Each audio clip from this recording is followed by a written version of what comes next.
L'Union européenne va-t-elle réautoriser le glyphosate? Les États membres vont se prononcer demain pour les 10 années à venir. À Rennes, devant la Maison de l'Europe, des manifestants opposés au glyphosate se sont réunis aujourd'hui, comme vous pouvez le voir sur ces images. Cet herbicide controversé, commercialisé dans un premier temps sous le nom de Roundup, est utilisé pour détruire principalement ce qu'on appelle les mauvaises herbes.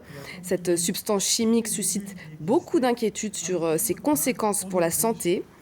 Parmi ces manifestants figurait notamment Christian Jouot, un ancien agriculteur dont la vie a été bouleversée par l'utilisation des pesticides, reconnu comme étant à l'origine de son cancer de la prostate. Son témoignage recueilli par Valérie Chauffin et Élodie Berthe.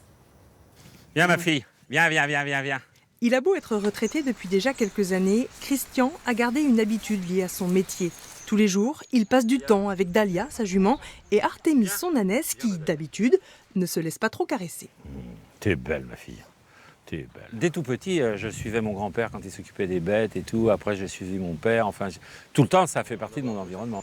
Un environnement qui a changé à son adolescence quand les pesticides sont arrivés. Avec son père, il aidait, sans protection, lors de la pulvérisation. Le glyphosate, au départ, les gens, les techniciens disaient qu'on pouvait en boire, qu'il n'y avait pas de risque, que c'était un produit qui faisait du mal qu'aux végétaux, qu'à l'herbe, des choses comme ça, mais pas aux êtres humains. Un discours dont l'agriculteur s'est progressivement éloigné. À 42 ans, il se convertit en éleveur laitier bio, soutenu par sa femme, Armelle, qui décédera à 50 ans d'un lymphome. Lui, c'est à 60 ans qu'il tombe malade, cancer de la prostate. Dans ma filiation, il n'y a pas de cancer de la prostate, quoi. Et surtout pas cette forme-là.